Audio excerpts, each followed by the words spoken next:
civil wars, dissensions, and Russia has really no solid leader for quite a long time. They call this the time of troubles.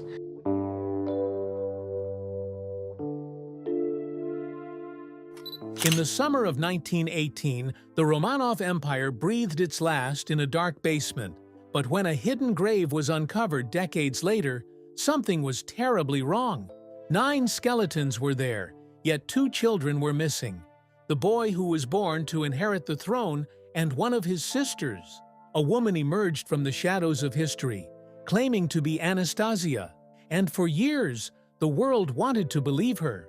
But when science finally unlocked the graves and tested the bones, the truth that surfaced was darker, stranger, and more disturbing than the myths the world had clung to for nearly a century. The fall of an empire. For more than 300 years, the Romanovs stood at the very heart of Russian power. They commanded armies that spanned continents, ruled lands stretching from the Baltic to the Pacific, and carried themselves as divine rulers chosen to protect and guide their people. Yet their end came with a speed and brutality that stunned the world.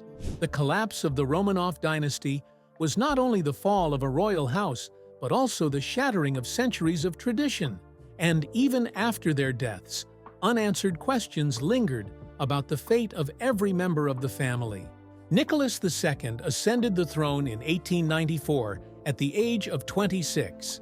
His father, Alexander III, had ruled with strength and authority, but Nicholas himself lacked both the political instinct and the decisiveness needed for the times he faced. When he married Alexandra Feodorovna, granddaughter of Queen Victoria of the United Kingdom, Russia welcomed its new empress, but her foreign birth and her strong attachment to autocracy would later make her a target of resentment. Together, Nicholas and Alexandra had 5 children.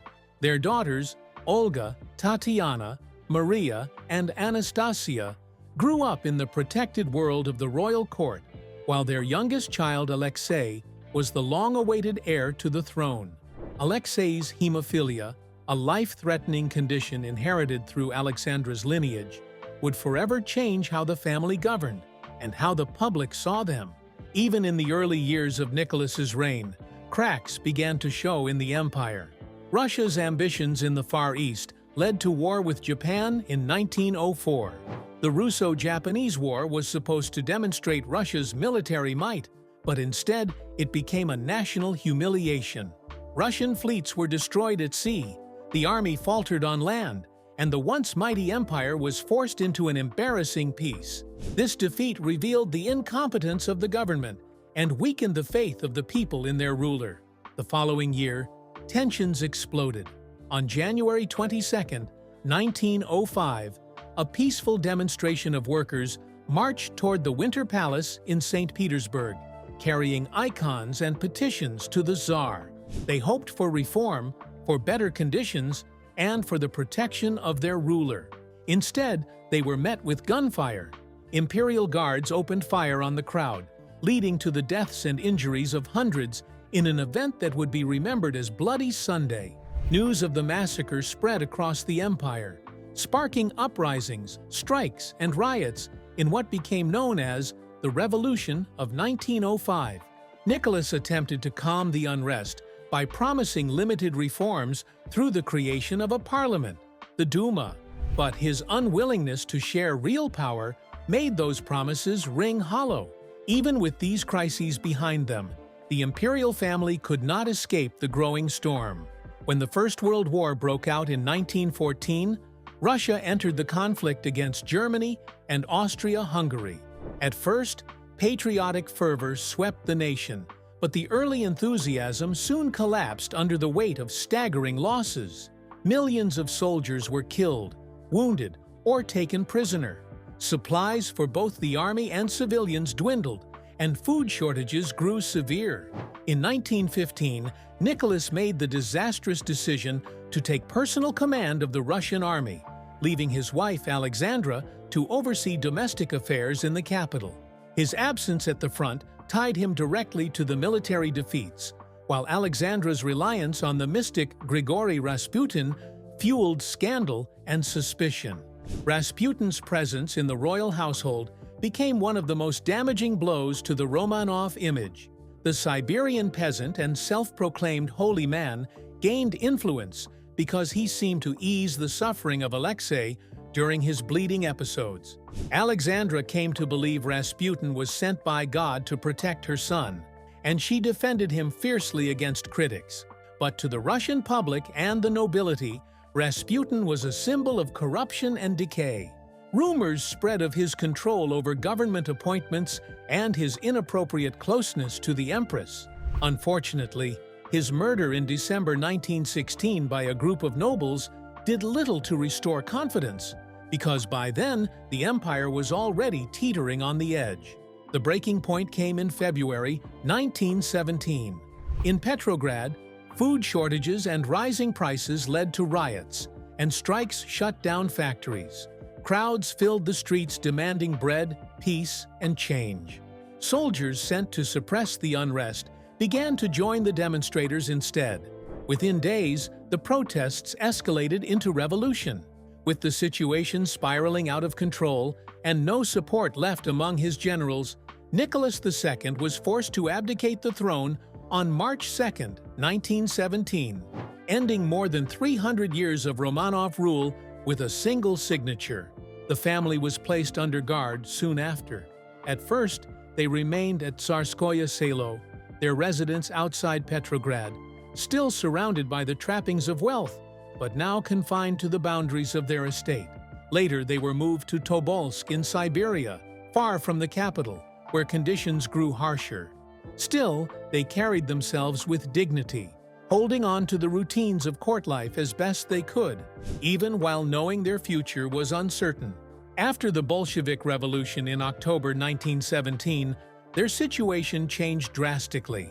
The new rulers of Russia saw the Romanovs not as former monarchs, deserving respect, but as dangerous symbols of the old order who might inspire counter-revolution. In the spring of 1918, the family was relocated once more, this time to the city of Yekaterinburg in the Urals. There, in the Ipatiev house, they were held under increasingly strict conditions. Their guards grew more hostile. Their movements were watched constantly, and letters and possessions were confiscated. Sadly, the walls of the house that now confined them would soon bear witness to one of the most devastating events in modern history. What happened next would ignite one of the greatest historical mysteries of the 20th century, and for years afterward, rumors about their fate would fuel legends and conspiracies that refused to die. The execution and concealment. By the spring of 1918, the Romanov family had already endured a year of captivity. The long train journey from Siberia to the industrial city of Yekaterinburg was their final transfer, though they could not have known it at the time. They were taken to the Ipatiev house, a large merchant's residence that the Bolsheviks renamed the House of Special Purpose. Behind its white walls and shuttered windows, the family would live out their final weeks under watch, cut off from the world and surrounded by hostility. From the moment they entered the house, the atmosphere was suffocating. The windows were painted black to prevent any contact with the outside world, and curtains were drawn tight so no passerby could glimpse the figures of the once mighty Romanovs. Guards patrolled the corridors, rifles in hand, their orders clear. The family was to have no freedom, no privacy, and no hope of escape. The rooms were stripped of ornament, the doors locked, and the atmosphere heavy with suspicion. Isolation became its own punishment. They were denied visits from relatives and friends, forbidden to send or receive mail, and every conversation was monitored. Meals were plain and meager, a stark contrast to the lavish dining halls of their palaces. Alexandra's health declined under the stress, and young Alexei, whose hemophilia made him especially fragile, suffered repeated bouts of illness. The daughters tried to comfort their brother and distract their mother, but even their small joys were overshadowed by the constant presence of armed men. The guards themselves were not unified in their feelings. Some resented their duty and treated the captives with open cruelty, while others showed unease. But any guard caught showing sympathy faced punishment. The Bolsheviks wanted the family broken not only physically, but also psychologically. Each day inside the house chipped away at the royal dignity that had once surrounded Nicholas, Alexandra, and their children.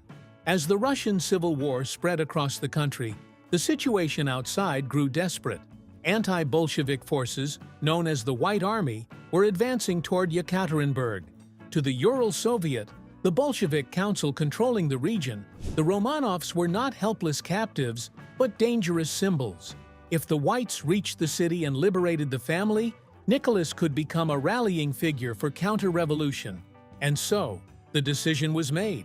The Romanovs had to be eliminated. On the night of July 16, 1918, the family was told to prepare to move again, under the pretense that fighting nearby made Yekaterinburg unsafe.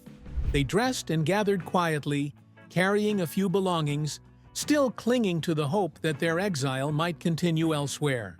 But in the early hours of July 17th, they were led not to a carriage or a train, but down into the basement of the Ipatiev house. In the dimly lit cellar, 11 people stood together: Tsar Nicholas, Empress Alexandra, their 5 children, Olga, Tatiana, Maria, Anastasia, and Alexei, and 4 loyal attendants who had refused to abandon them. The room was crowded and stifling. The family was told to wait, as if for a photograph or a formal announcement. Chairs were brought for Alexandra and Alexei, who were too weak to stand for long. Then, without warning, the commandant of the guards, Yakov Yurovsky, entered with a squad of armed men. He read a brief statement declaring that Nicholas had been sentenced to death by the Ural Soviet. What followed was one of the darkest episodes of the Russian Revolution. Nicholas was the first target.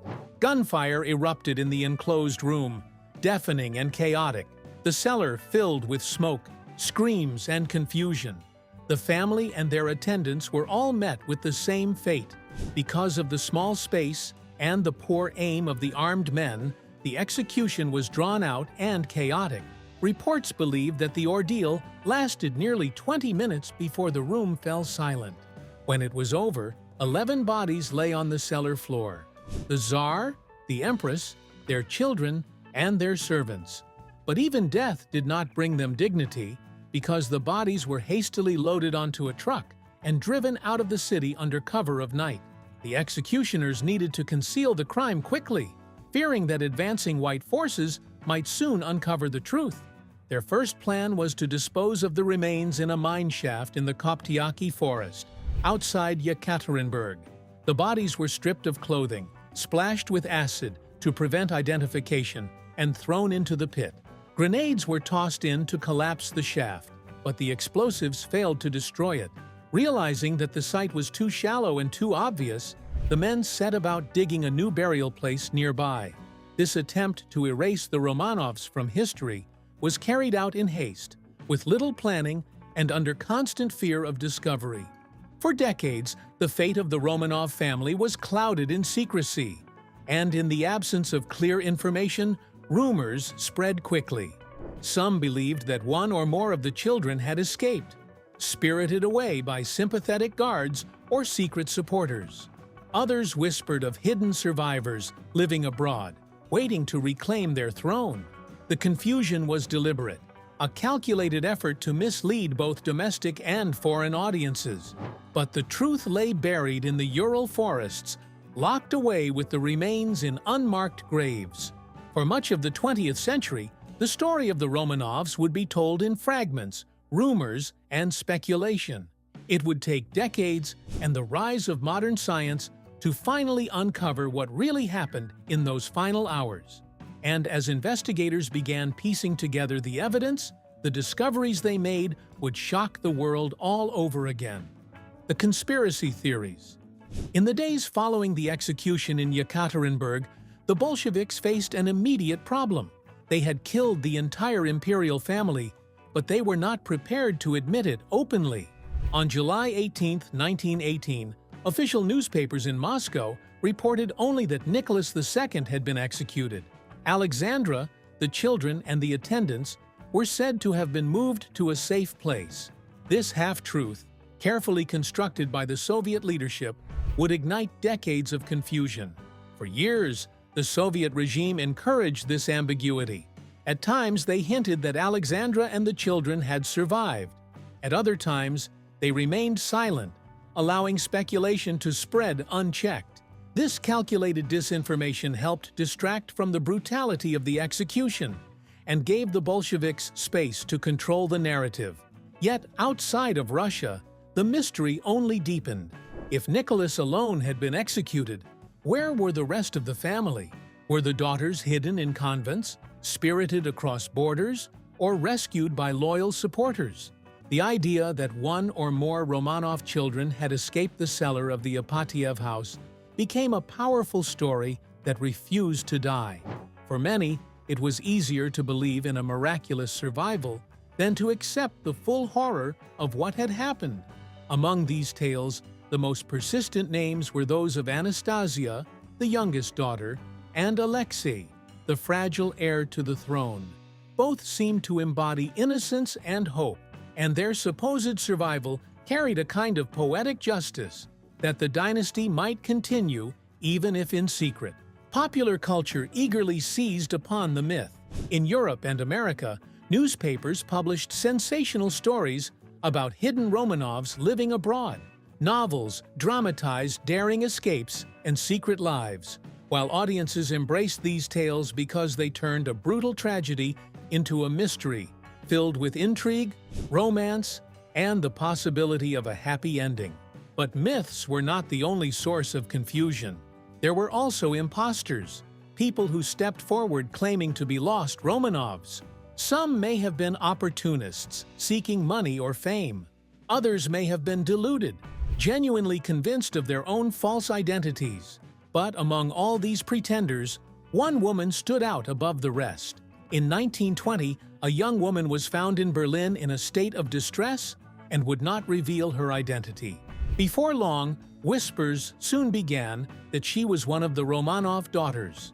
Over time, she came to be known as Anna Anderson.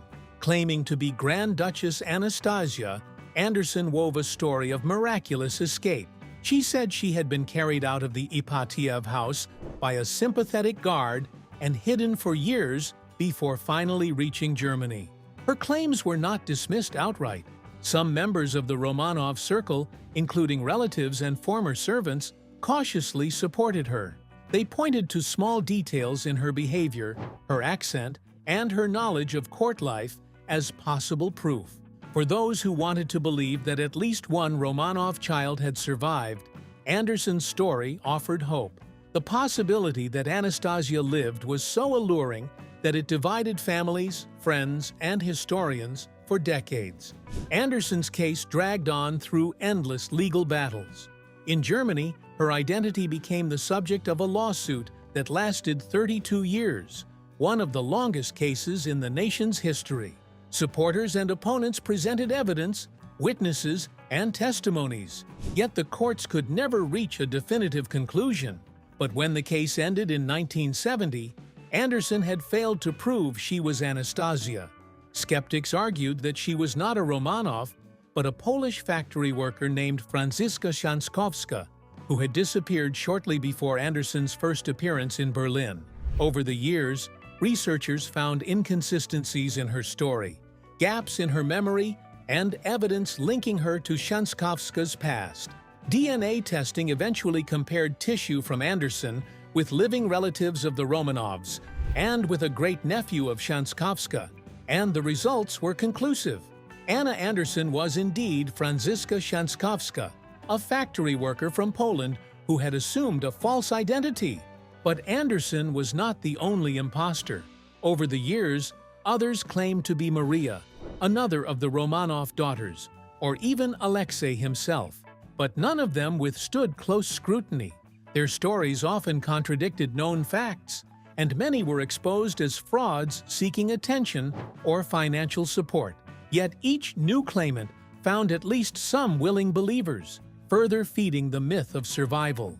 The death of the family was so shocking that many people could not bring themselves to accept it.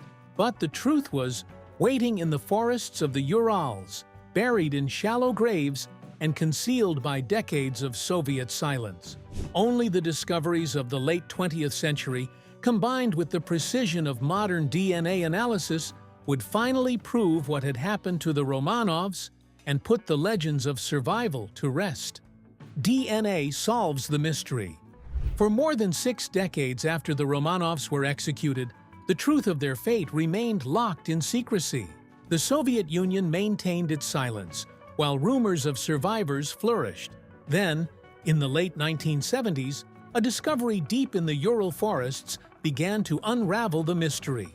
In 1979, a local geologist named Alexander Avdonin quietly uncovered a shallow grave near the town of Yekaterinburg.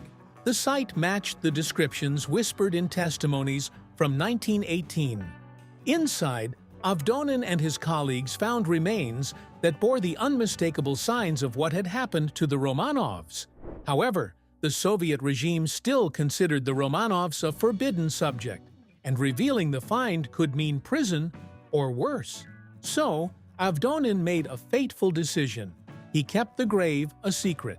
For 12 long years, he told almost no one, knowing that only a change in government would allow the truth to surface.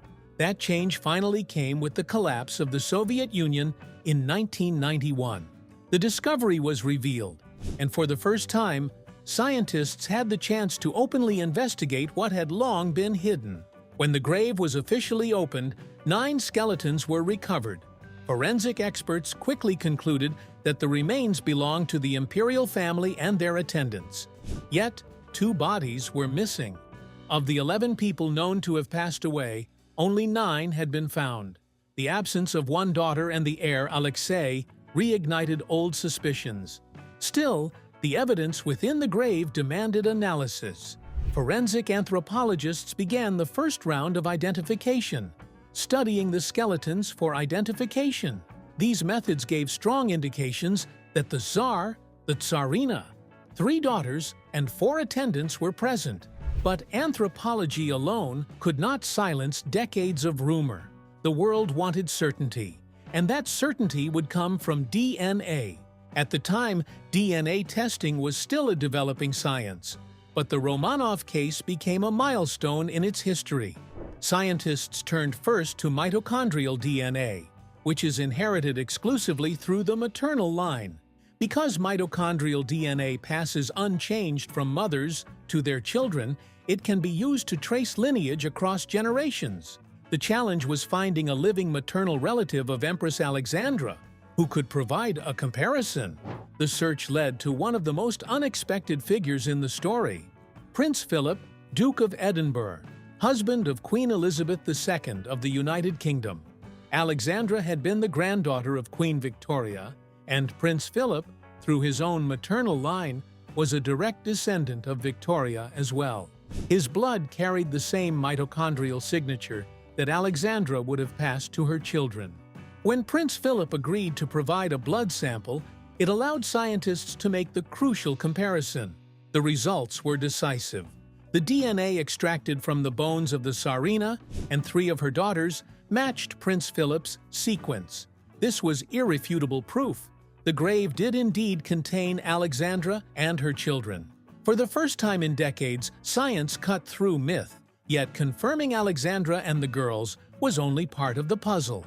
The remains believed to belong to Nicholas II required further testing, since mitochondrial DNA cannot trace paternal lineage. For this, researchers turned to nuclear DNA, specifically STR analysis, which examines short tandem repeats, small sequences in DNA that vary between individuals. By comparing the STR profiles of the skeletal remains with known Romanov relatives, they could test paternal connections.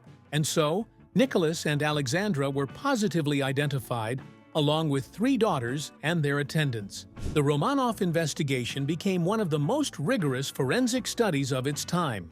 Samples were sent to laboratories in the United Kingdom, the United States, and Russia. Each lab worked independently, repeating tests, checking sequences, and publishing results. The goal was to eliminate any possibility of error or manipulation. Cross-verification across nations gave the findings credibility. Still, Controversy did not disappear overnight. Early tests had been complicated by degraded samples as decades underground had damaged the DNA. Some initial sequences produced partial mismatches, leading a handful of scientists to question the results. These doubts fueled continued speculation, particularly among monarchist groups unwilling to believe that the entire family had perished. But as techniques improved, retesting confirmed the findings beyond doubt. When new analyses repeated the mitochondrial DNA comparison with Prince Philip's sample, the sequences matched perfectly. Nuclear DNA testing reinforced the results, and peer-reviewed studies silenced most remaining critics. By the mid-1990s, the identification of Nicholas, Alexandra, and their 3 daughters was widely accepted, but the case was not complete. The missing bodies of Alexei and 1 daughter, either Maria or Anastasia, remained absent. Their absence left a door open for conspiracy theories to survive. Even as science closed one chapter, another remained unresolved. If 9 had been found, where were the other 2? The answer to that question would not emerge until years later, when a second grave was uncovered, and the last pieces of the Romanov mystery finally came to light. What happened to the missing children? For more than a decade after the first Romanov grave was uncovered and identified, one question haunted both scientists and the public. Where were the missing children? The grave opened in 1991 contained 9 bodies, but Alexei, the frail heir to the throne, and one of his sisters were absent. Their absence kept conspiracy theories alive. Could they have escaped? Had the executioners lied? Until the missing remains were found, doubts would never fully disappear. The answer came unexpectedly in 2007. A group of amateur archaeologists searching in the Koptiaki forest, only 70 meters from the original burial site, uncovered a small pit. Within it lay burned and fragmented bones, along with teeth that had survived the flames. The discovery was grim but unmistakable. 2 individuals had been buried here separately, confirming what execution accounts had once described. The bodies had been divided to confuse any attempt at identification. Forensic experts moved quickly to examine the remains. Despite the severe condition of the bones, modern DNA analysis provided clarity. Mitochondrial DNA sequences were extracted and compared to those of Empress Alexandra, using the same maternal line markers that had identified the earlier remains. The sequences matched, proving that the fragments belonged to 2 of her children. The boy was identified as Alexei. YSTR testing, which traces paternal lineage through the Y chromosome, confirmed that the remains carried the genetic signature of Nicholas II. Short tandem repeat analysis, comparing nuclear DNA to the profiles from the first grave, reinforced the match. There was no doubt the heir to the throne had been found. The second individual was one of the daughters, either Maria or Anastasia. Because the 2 sisters were so close in age and shared nearly identical DNA profiles, science could not distinguish them with complete certainty. What mattered most, however, was that the family group was now complete. Together, the remains from both graves accounted for all 7 Romanovs and their loyal attendants.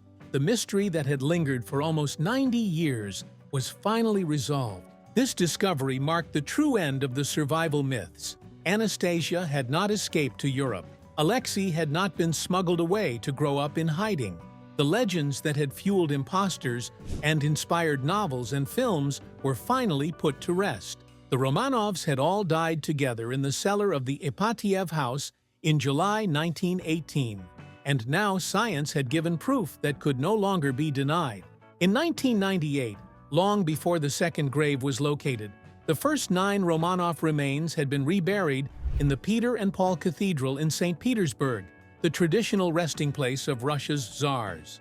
The ceremony was solemn, attended by then-President Boris Yeltsin, who described the burial as a moment of reconciliation with Russia's troubled past. Yet the absence of Alexei and 1 sister left the burial incomplete and, for many, unsatisfying. After the 2007 discovery, debates began over whether the last two remains should be interred alongside their family. Even as science closed the case, controversy lingered. The Russian Orthodox Church was slow to accept the identifications, citing early doubts about the testing process and mistrust of state involvement. For years, the Church refused to officially recognize the remains as genuine, prolonging division over whether the Romanovs had truly been laid to rest. The Romanov case became a landmark in the history of forensic science. It pushed the boundaries of ancient DNA testing, proving that even degraded, decades-old remains could yield conclusive answers. The techniques pioneered in the Romanov investigation influenced protocols for handling ancient remains worldwide and laid the groundwork for the development of national DNA databases that are now used to solve both modern crimes and historical mysteries. Beyond science, the resolution of the Romanov mystery had profound cultural and political consequences. It ended nearly a century of speculation, silenced imposters, and forced Russia to confront the brutality of its revolutionary past. In 2008, the Russian government officially rehabilitated the Romanovs, declaring them victims of political repression. This act acknowledged not only the injustice of their deaths, but also the decades of silence that followed. For Russia and for the world, the Romanov case is no longer a question of myth or rumor, but a reminder of how science can recover truth from the shadows of history. Do you believe a Romanov family member escaped? Drop your answers in the comment section below. If you enjoyed this video, don't forget to click on the next video on your screen, like this video, and subscribe to our channel for more updates.